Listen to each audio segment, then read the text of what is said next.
Баршаңызға қайырлы күн. Бүгін сіздермен кітап оқудың пайдасы және де бай болу үшін не істеу керек деген сұраққа жауап беретін боламын.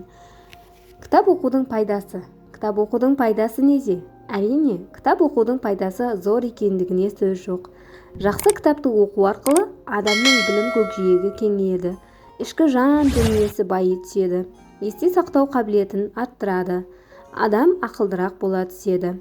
Ал тағы да бір кітап оқудың маңызды жағы, кітап оқу арқылы адамның сөздік қоры көбейіп, ойлау қабілетін арттырып, өз пікірін еркін жеткізе алады. Оған сөз жоқ, өз тәжірибеңде көз жеткізуге болады.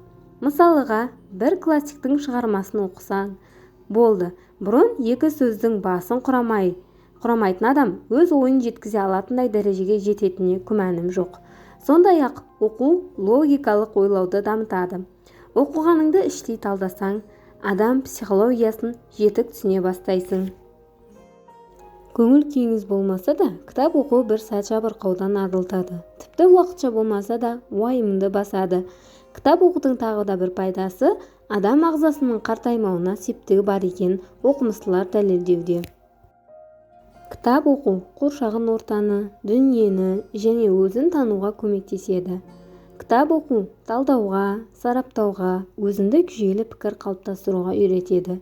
Кітап оқу көптеген табыс пен жетістіктің ең басты негізі. Кітап оқу адамдармен дұрыс қарым-қатынас жасауға үйретіп, әдемі сөйлеу дағдыларын қалыптастырады. Кітап оқу сөздік қорды байытады және жалпы сауаттылық деңгейін арттырады. Кітап оқу адам бойында бұғып жататын шығармашылық қабілеттерді дамытады екен. Осылайша кітап оқудың пайдасы жайлы сіздермен бөлісе өттім. Сіздер де қандай кітап оқисыздар, төменге жаза кетіңіздер.